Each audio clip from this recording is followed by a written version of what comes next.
Bienvenidos a este primer capítulo de Identidad Neurodivergente. Me emociona muchísimo porque no solo vamos a aclarar puntos importantes sobre el autismo, sino que también vamos a hablar sobre mitos, vamos a hablar sobre qué es el autismo, una mirada desde la ciencia.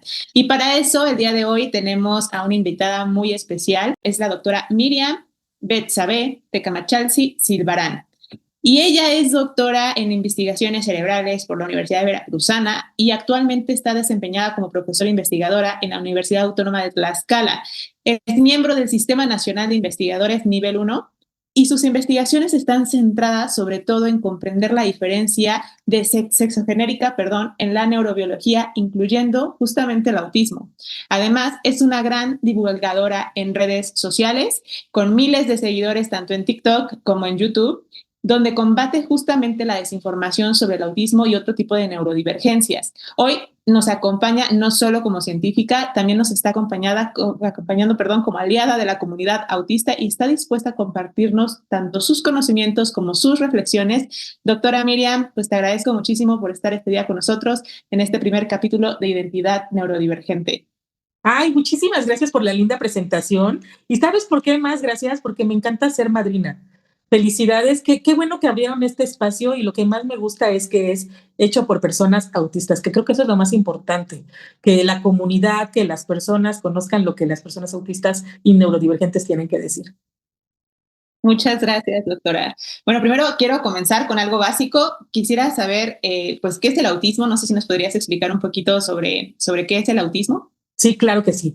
Mira, te voy a dar una definición que es mía, pero que engloba muchas cosas. ¿Qué es el autismo? Antes se llamaba trastorno del espectro autista, se sigue llamando trastorno. Sin embargo, la comunidad ha pedido que se le llame condición.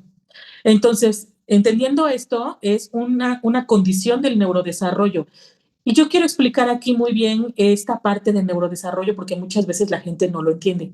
La gente piensa que el autismo, incluso algunas definiciones lo dicen, es una condición que se presenta en la primera infancia, ¿no?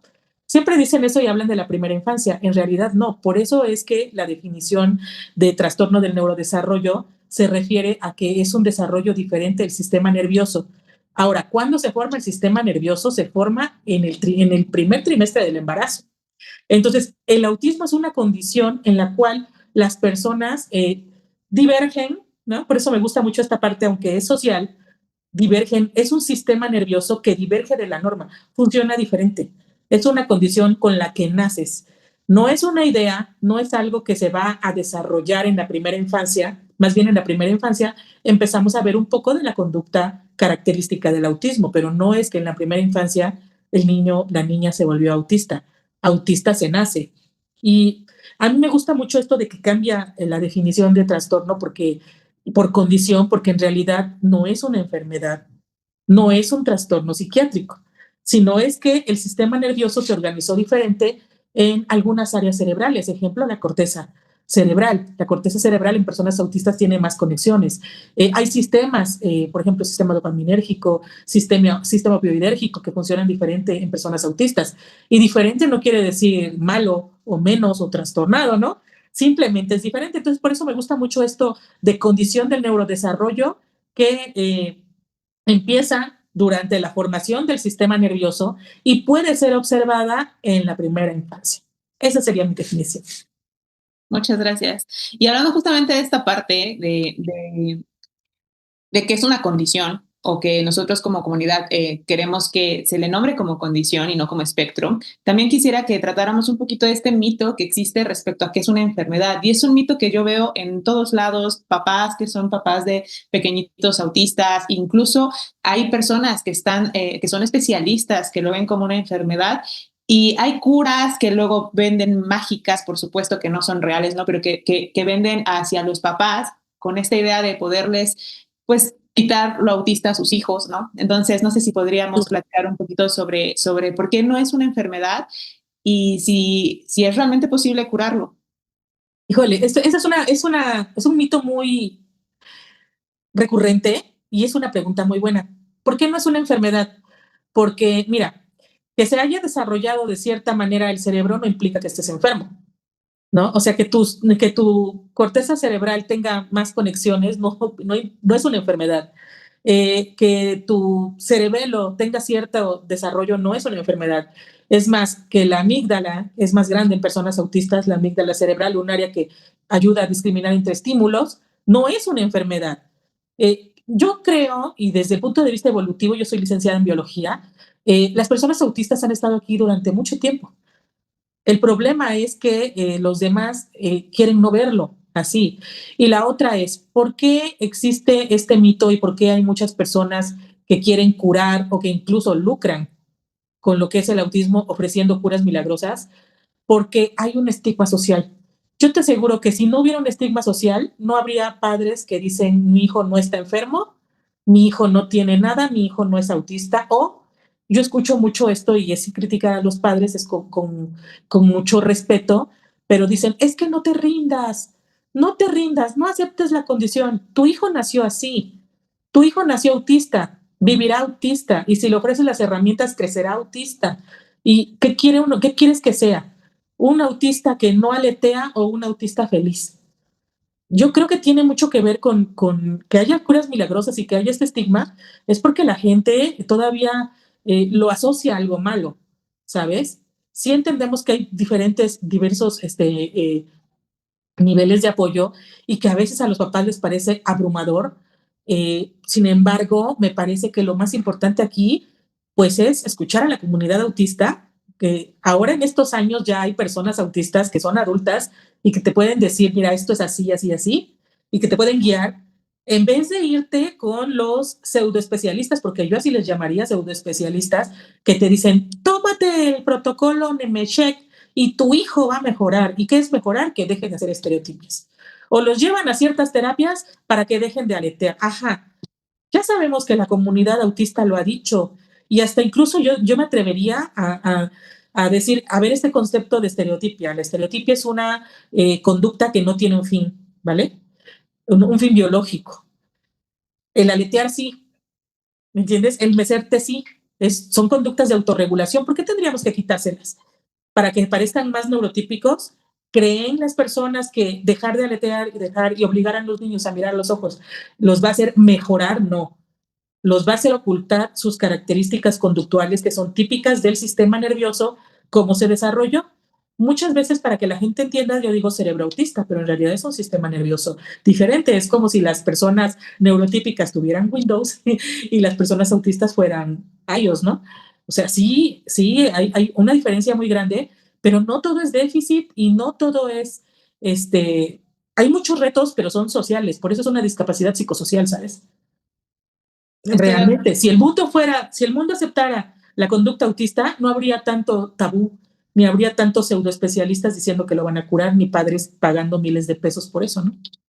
Pero además, algo que se me hace muy duro es esta parte como, digamos que yo como persona autista que se la vivan subiendo en redes estas curas milagro y así, me ofende porque me hace sentir mal, porque me hace sentir de por sí, toda la vida somos rechazados por todo el mundo, ¿eh? Aunque no tuviéramos el diagnóstico, yo tuve diagnóstico hasta ya siendo adulta y cuando ya tuve el diagnóstico tuve respuestas, pero antes de eso siempre fui rechazada por las personas porque tenía formas de ser diferentes a las que los demás consideran correctas, ¿no? Y justo es algo que me fueron quitando, aunque no hubiera diagnóstico, era como, ay, no te muevas así, ay, siéntate bien, ay, déjate de mover. Míralo. Me fueron quitando esas cosas para que, por ejemplo, yo no veía tampoco a los ojos y me era como, no, veme a los ojos y te estoy hablando, veme a los ojos y yo así de, así como a fuerza. Y todas esas cosas ahora las pienso como adulta y veo cuánto daño, porque es que es algo importantísimo. Como adulto creces siendo autista y cuando ya sabes que eres autista dices, con razón, eso explica por qué siempre me siento tan mal. O sea, por qué me he sentido, por qué me daban ataques de ansiedad, por qué me daba depresión, por qué me daban incluso, hay personas que caemos en alguna ocasión en burnout o más. Entonces, son situaciones yo creo que importantes a tomar en cuenta porque de verdad ese niño va a crecer y ese niño va a crecer sintiéndose mal por ser quien es, porque así es como nos pasa, nos sentimos mal por ser quienes somos. Y es algo que, como dices, hay que cambiar esta forma de verlo, porque que seamos así no está mal. Y justo es importante que empiecen a ver a las personas autistas siendo autistas. Claro, y respetando. Mira, te voy a decir una cosa, como experta en neurodesarrollo, te puedo decir que tenemos cierta parte de desarrollo prenatal antes del nacimiento, y otra parte postnatal, después del nacimiento. Lo postnatal son las conexiones y maduración de ciertas áreas. Pero fíjate que las redes neurales se conectan distintos si las personas están expuestas al maltrato. Eso ya se ha estudiado mucho, ¿sabes? En niños neurotípicos, el efecto del maltrato infantil en las conexiones neurales. Ahora, ¿qué pasa cuando a un niño autista no se le permite comportarse como persona autista? ¿Qué pasa cuando se le expone a ese tipo de terapias tan restrictivas, a ese tipo de terapias que los obligan a enmascarar, cuando incluso pueden sufrir maltrato por el simple hecho de ser autistas, por comportarse como tal? Entonces, estamos viendo cómo sí se tiene que hablar de esto, de la aceptación de las personas autistas, de dejar de obligar a los niños a comportarse como lo que no son, neurotípicos, la falta de aceptación, o incluso a mí me pone muy, muy triste escuchar a mamás y papás por allá diciendo que el autismo me robó a mi hijo. Oye, estás grabando un video ahí junto a tu hijo. O el otro día había una que decía, odio el autismo de mi hijo. Es como si alguien a mí me dijera, odio la piel morena de mi hija. Es algo que yo no puedo cambiar, ¿no? Yo nací así y está bien, ¿no? Así como aceptamos todos los colores de piel, así como aceptamos todas las corporalidades, así como ya rechazamos esto de los cuerpos hegemónicos, también hay que rechazar esto de criticar, de estar molestando, de estar tratando de cambiar a las personas autistas porque nacieron así y así está bien. Hay que aceptar la conducta autista como es y no tratar de enmascararla ni obligarlos. ¿Por qué? Porque si ya hay ciertas predisposiciones, lo que le llaman susceptibilidad biológica a mayor ansiedad y depresión, el hecho de que los niños autistas crezcan escuchando esto, el hecho de que los niños autistas crezcan sin poder expresarse, obligados a comportarse de cierta manera, lo cual conlleva mucho más estrés, lo único que va a hacer es que las redes neurales que están encargadas del estrés pues van a estar más facilitadas y entonces más adelante mayor estrés, mayor ansiedad, incluso problemas de desviaciones. ¿Todo por qué? Por estar expuestos a tanto estrés. Es demasiado duro para una persona autista. Yo siento que estar todo el tiempo así. Muchas veces, cuando de lo que tú mencionas, justamente lo que he escuchado mucho es que no lo entienden porque no son, por ejemplo, cuando yo he puesto, por favor, no le digas así, porque tu hijo, porque yo me siento feo, porque digo, bueno, si yo fuera ese niño, a mí me lastimaría horrible que me digan, el eres casi eres un error, ¿no? Porque así yo me sentí como un error toda mi vida. Aunque yo no tengo un nivel de apoyo 3, mi nivel de apoyo es 1. Aún así, yo sentía, o sea, yo siempre sentí ese rechazo por parte de la familia. Y ahora, y a lo que yo voy con esto es que no tiene que ver con el nivel de apoyo, porque realmente lo que tiene que ver es por cómo lo ves. O sea, porque te dicen, bueno, es que siempre va a aletear, ¿no? Pues está bien, porque como tú dices, al final de cuentas, esto sirve para regularse. Yo, por ejemplo, también todo el tiempo muevo manos, yo siempre estoy haciendo también algo con mis manos y no pasa nada. Yo puedo hacer esto y regularme y y seguir sin ningún tema, pero también me dice, no, es que mi hijo es agresivo, porque esta parte es Sí. que también es como muy confuso el tema de la agresividad. Las personas autistas no son inherentemente agresivas y eso es una de las creencias que se tienen, justamente diciendo, no, es que los niños de nivel de apoyo 3 son agresivos. Y yo quisiera, bueno, no sé si se pueda tocar este tema, lo dejamos para otro podcast, pero la parte de la agresividad en autistas se me hace interesante que se hable también porque bueno, ahorita que estabas diciendo todo esto, me quedé pensando justo en lo que más, digamos, que he llegado a encontrar de quejas sobre el pequeñito es en esta parte de la agresividad. Y creo que en general, en todo el que se entienda que todos los niños neurotípicos o que sean o tengan algún tipo de neurodivergencia o que sean neurodivergentes en general, todos los niños pueden presentar conductas agresivas, solamente que tienen que ser guiados. Absolutamente todos necesitan esa guía hacia el saber qué hacer con las emociones que están sintiendo. Y de aquí, bueno, justamente para eso iba a preguntarte también sobre los niveles de apoyo. ¿Por qué se le conoce como nivel de apoyo y no de gravedad de autismo? Sí, ves que antes decían niveles de severidad, Ajá. porque al final de cuentas estamos en el modelo social de la discapacidad y al final de cuentas son niveles de necesidades de apoyo lo que necesitan las personas. ¿Por qué? Porque sabemos que está en el ambiente, ¿no? Las necesidades de apoyo para que ellos puedan desarrollarse bien. Y antes en el modelo médico veían como, qué tan severo es, qué tan mal está el individuo. Entonces, por eso es que son niveles de necesidades de apoyo.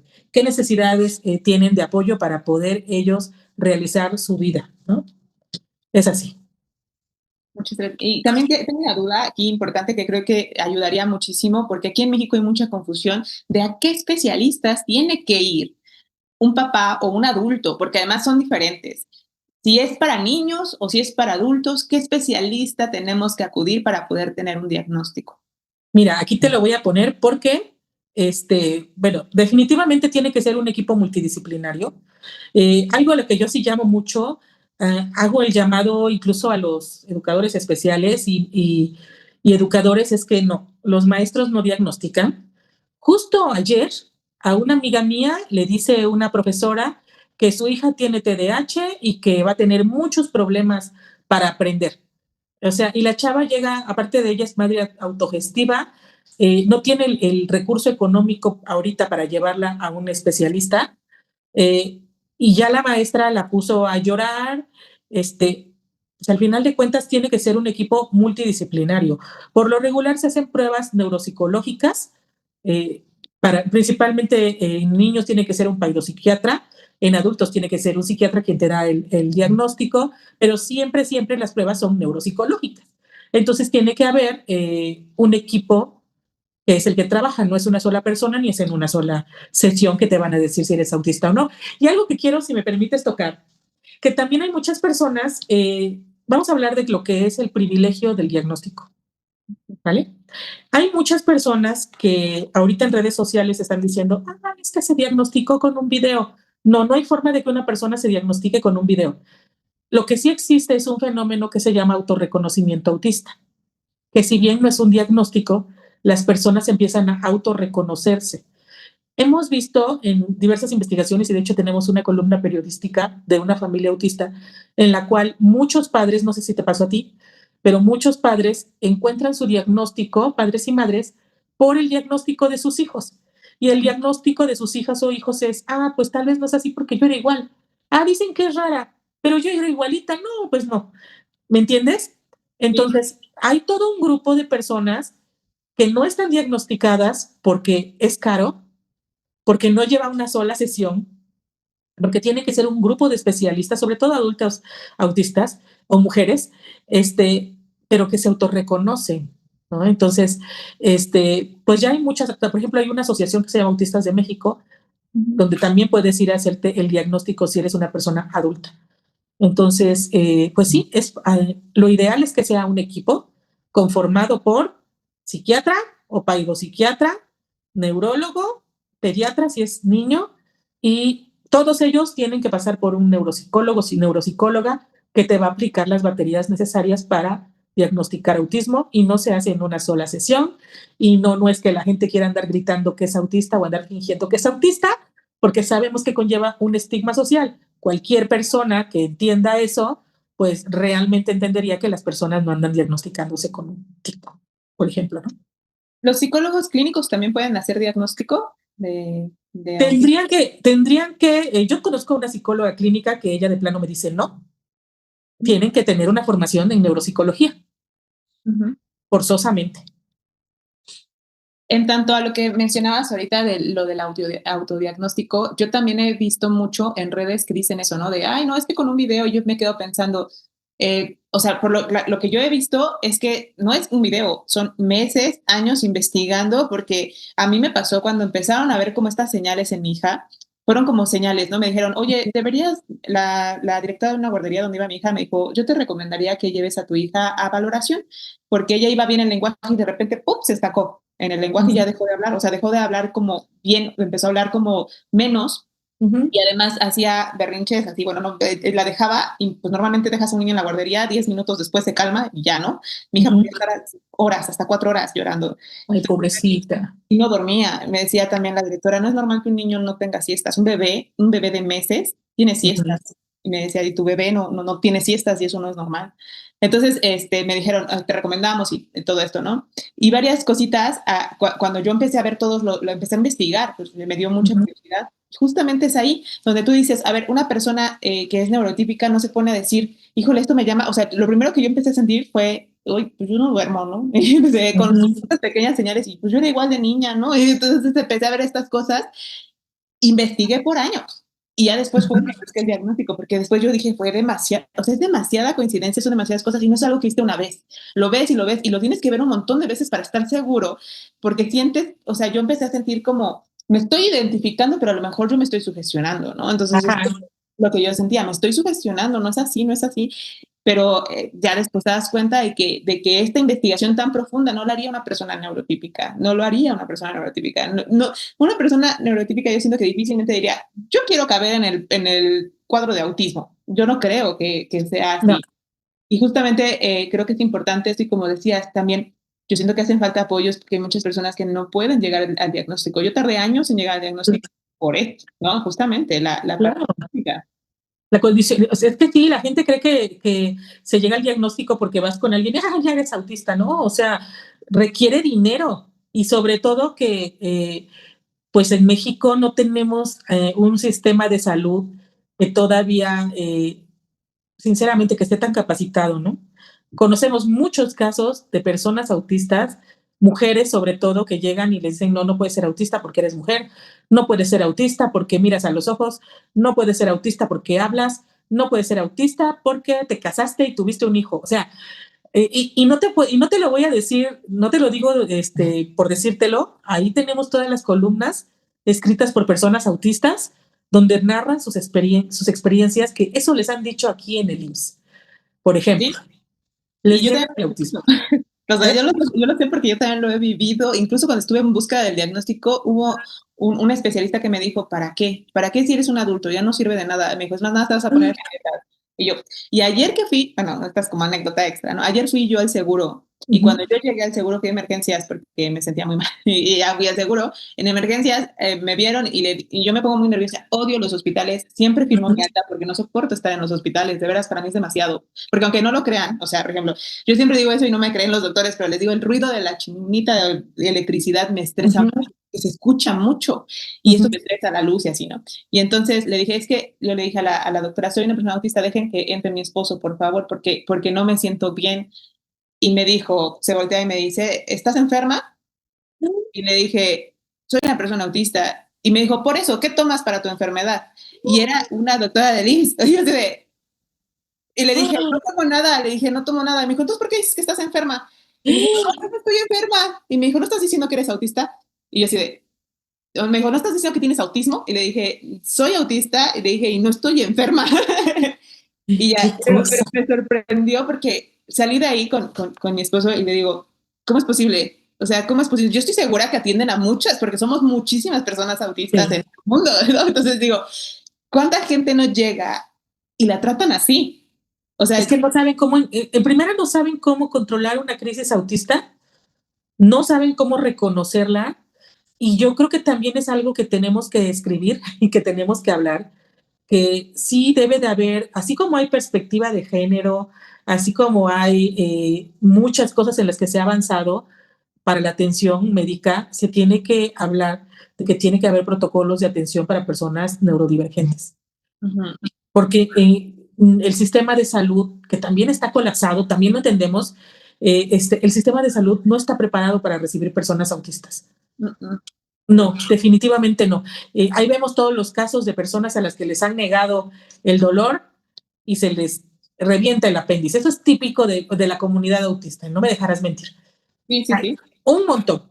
Violencia obstétrica, muchísima, que porque son hiposensibles o porque son hipersensibles, pero no se estudia la analgesia tampoco en personas autistas. ¿Cuáles son, pues ahora sí que la forma en la cual funcionan estos fármacos, analgésicos, anestésicos, porque los sistemas son diferentes, o sea, Deberían de funcionan diferente. Entonces, ¿qué está pasando? ¿Quién lo está investigando? Yo conozco gente que lo está investigando en el laboratorio donde yo estoy, pero estamos en investigación básica. O sea, ahorita estamos en modelos preclínicos, estamos en pañales, ¿no? y Para que llegue a la clínica y para que se aplique en los hospitales, va a estar muy canijo, a menos que la comunidad médica se interese y empiece a leer ciencia básica respecto al autismo y digan, yo quiero ser un médico especialista en personas neurodivergentes, ¿no? Certificado para atender personas neurodivergentes. Qué bonito sería que hubiera alguien que certificara a los profesionales de salud para poder atender a personas neurodivergentes, ¿no? Eso estaría genial, porque sí, una de las cosas, ya hace poco hice un video sobre eso, una de las cosas que nos cuesta mucho es explicar, o sea, por ejemplo, te dicen, ¿te duele? No lo sé, y no te creen, y te dicen, ¿cómo no vas a Ujú. saber es tu cuerpo? Y hasta pena te da, porque sales hasta regañado, pero es que de veras, a veces no sabes qué estás sintiendo y es real, o sea, no estás Sí, seguro de lo que sientes y luego hay cosas que te deberían de doler, no te duelen, hay cosas que no te deberían de doler y te duelen y no lo entienden y tampoco tú. Entonces es muy complejo cuando es en temas de salud y hay veces que un dolor pequeño dices voy al doctor porque yo no sé si es importante, porque ya sé claro. que a veces me pasa y llegas y no era importante, por ejemplo, ayer yo ya me llegué por un dolor pequeño, pero yo estaba con miedo porque ya me pasó una vez que me reventó el ovario y yo no sentí casi, o sea, sí sentí dolor, me dolió mucho, pero yo no sentía así de que o sea, sabía que para mí era mucho, pero podía moverme y así, entonces no me creyeron. Ujú. Y yo así de, sí, me siento muy mal, ¿no? Pero bueno, el punto es que yo desde ahí dije, cuando siento un dolor, aunque sea chiquito, voy a ir porque no sé qué tan grave sea mi problema, no lo sé. Y llegas y te regañan y te tratan como, Ash, veniste, casi casi nos estás haciendo perder el tiempo, ¿no? Entonces, Ajá. y sí son cosas importantes que tendrían que considerar.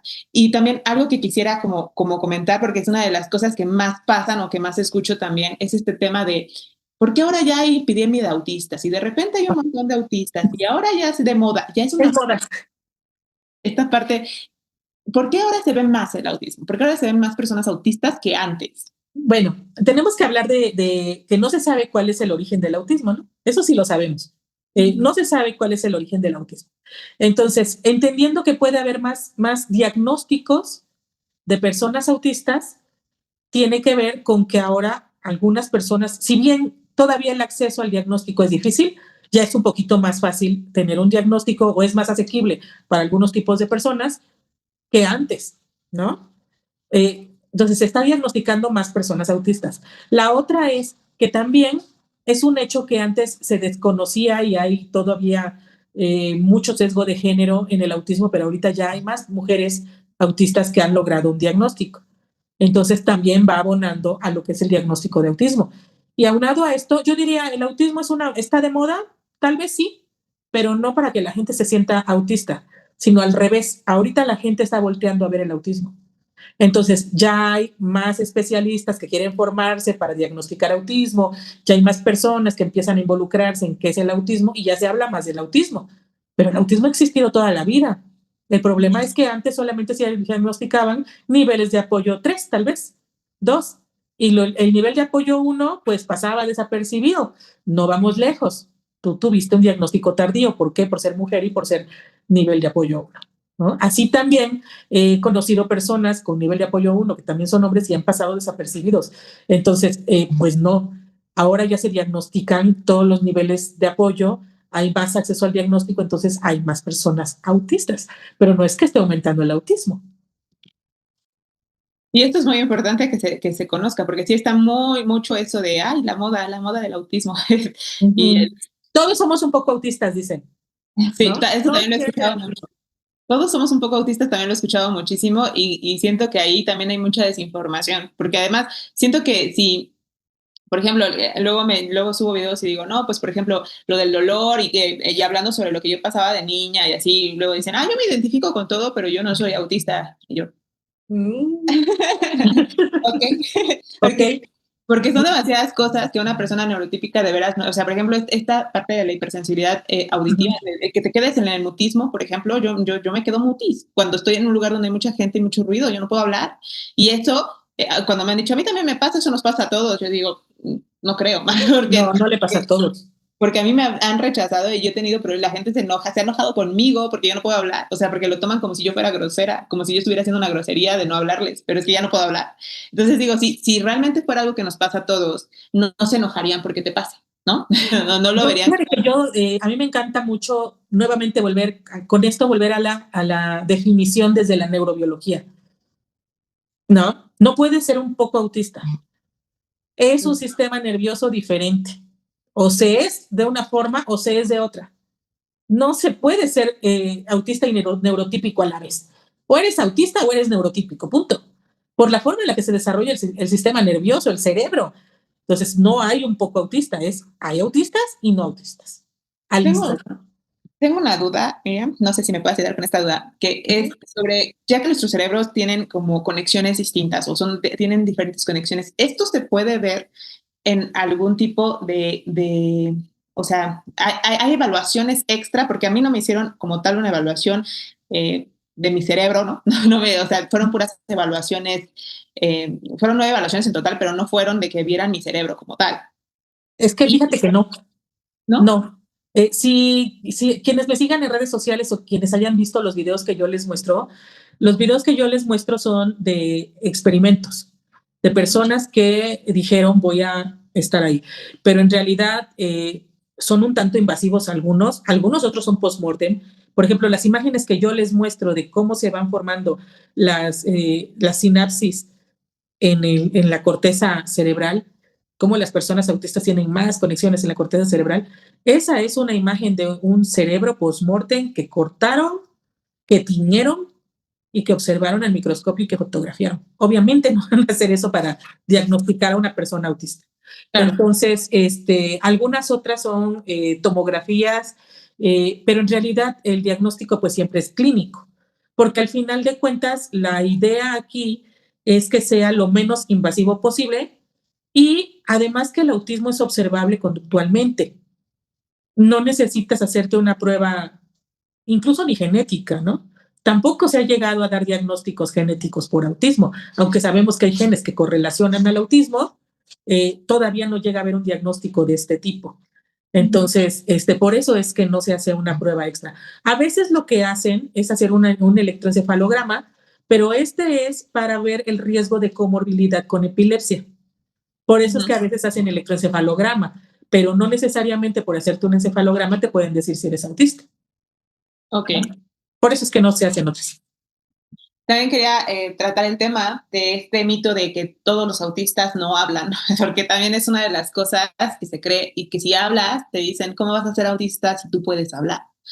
Y pues hay autistas que somos autistas verbales, ¿no? Porque todos los autistas se comunican, porque ahí también yo siento que hay Sí. mucha desinformación, ¿no? El hecho de que dicen, es que mi hijo jamás se va a comunicar conmigo, sí se comunica, solamente, y de hecho hay herramientas para que te puedas apoyar en la comunicación con tus hijos, que podrían ser las imágenes estas que tienen, que no me acuerdo el nombre, ¿no? Pero Los pictogramas. los pictogramas, pero aparte de los pictogramas hay unas que son como tarjetas que tienen un nombre, no me acuerdo cómo se llama, pero hay como cosas que te ayudan a hacer esta comunicación, porque todos los autistas nos comunicamos a nuestra manera, ¿no? Pero, ¿qué pasa con este mito, esa idea de que si hablas, entonces no puedes ser autista? Yo creo que viene de lo que yo te decía, que antes la gente se quedó con la idea de niño, y digo niño, hombre, autista, nivel de apoyo 3. Y si no cumples con esas características, no eres autista para la sociedad, porque hay mucha desinformación, incluso como lo decíamos en los profesionales de salud, no se actualizan, no leen ciencia, se quedan con las versiones del DSM-5 o que diga del DSM-4, 3, todavía hay personas que a la fecha dicen Asperger. Sí, No, escuchado. o sea, ya no. Y la otra es que, fíjate que por eso es que no te quise dar ninguna definición de algún otro autor sobre el autismo, te voy a decir por qué. Porque yo creo que incluso deberíamos de cuestionar esta parte de tienen problemas de socialización las personas autistas, ¿no? Porque ya se sabe que aquí no hay un problema de socialización ni de comunicación. Más bien, hay una diferencia entre cómo se comunican las personas autistas y cómo se comunican las personas neurotípicas. Y hay estudios que lo demuestran, el problema es comunicarse entre autistas y neurotípicos, porque autistas o neurodivergentes se comunican muy bien y socializan, ¿no? Incluso siendo una persona no verbal, también puede socializar y también se puede comunicar. Lo que pasa es que no lo hace de la forma típica. Entonces, sí habría que cuestionar esta parte de la definición de que las personas autistas tienen problemas de socialización, las personas autistas tienen problemas y aparte se centran la comunicación en solo hablar, ¿no?